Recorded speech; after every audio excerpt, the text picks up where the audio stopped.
With the release of The Phantom Pain and the amazing receptions it's been receiving, many people are looking forward to enjoying what most are considering to be the last Metal Gear game. However, The Phantom Pain is only one piece of the Kojima puzzle, as beforehand we saw the release of the prologue game Ground Zeroes. It's been well documented about the game's length and other various complaints people have had with it. But now that there's been some time to calm down from the hype, the question still remains. Is the game actually good, or is it just another case of Kojima being strange? Spit it out. You're here for... No! Hey, not so tight, huh? I put everything on a tape. I don't have it on me.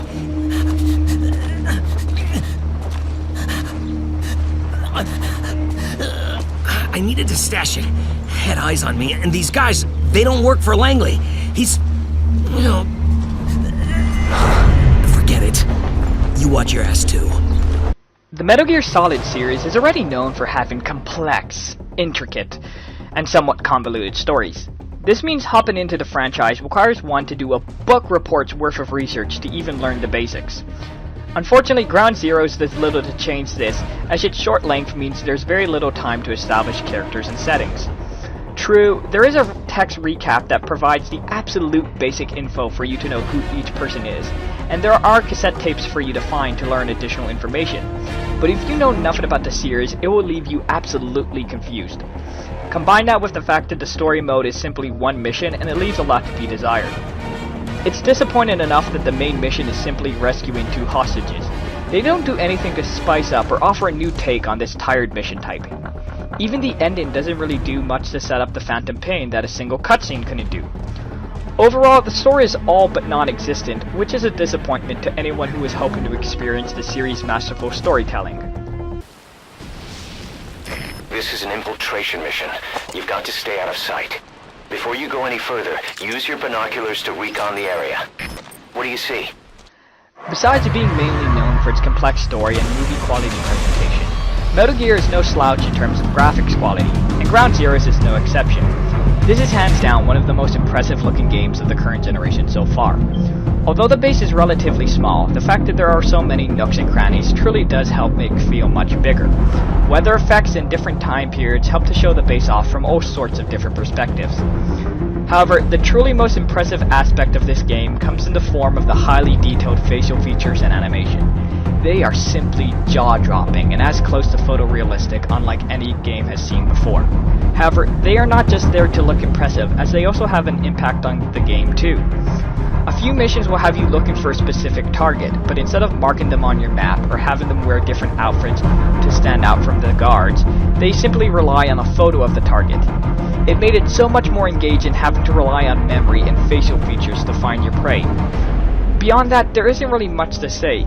It is a well-made and highly detailed, but overall generic military base. The pavement and the dirt and the waves crashing into the rocks along the coast are all highly detailed and impressive, but they do little to leave a lasting impact. There are not many noteworthy moments, but those that stand out truly excel into a class of their own.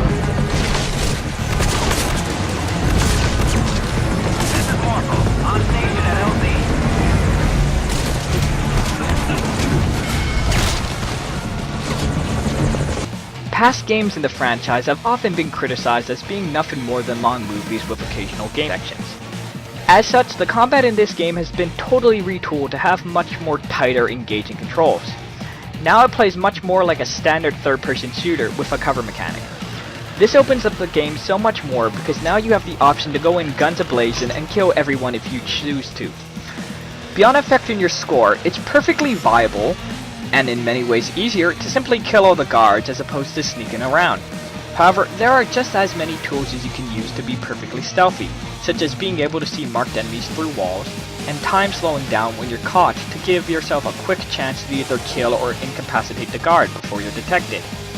While it's overall fairly basic, it does get the general idea across of how you will truly be able to tackle missions however you want in the Phantom Pain. The only true feeling of restriction comes when one tries to 100% a mission. Yes, you can kill all the enemies and still complete the mission, but if you want to S-rank most missions, you'll have to do so without being seen, using weapons, being spotted, or even restarting from the last checkpoint. It's in these moments where all the creativity and freedom seen throughout the rest of the game disappears, and you feel like you're on a tiny path you must follow to the teeth, otherwise risk losing and having to restart it all over again. Still, the overall minute-to-minute gameplay is a blast and always engaging. However, as fun as exciting as the game is, and it truly is, one cannot simply properly discuss the game without addressing the game's length. True, the quote-unquote story mode is extremely short, 25 minutes, but there are plenty of side missions, achievements, in-game trials, and other optional things to do that will help pad out its length to about 2.5 hours. It is here where a lot of the player base will be divided. If you simply want to beat the game, it is extremely short. But, if you try to 100% every mission and get every collectible in the game, it will be pushed to 8, maybe even 12 hours long.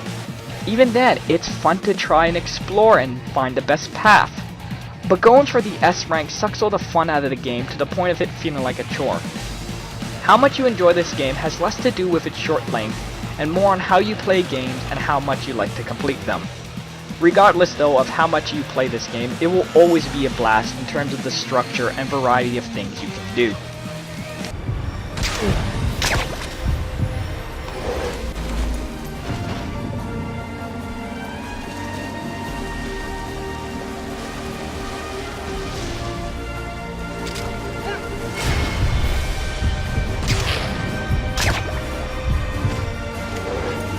At the end of the day, its relatively short length affects the game very little, as the gameplay and controls are a blast to play, and gives you a good playground to show off the core principles of what the Phantom Pain will be. Anyone who is a fan of the Metal Gear Solid series, or who has always wanted to try it out, will thoroughly enjoy this game. The only real issue with the game comes when it takes away all your creativity and freedom, simply to get the best score, and your own personal preference on how much you sink into completing games.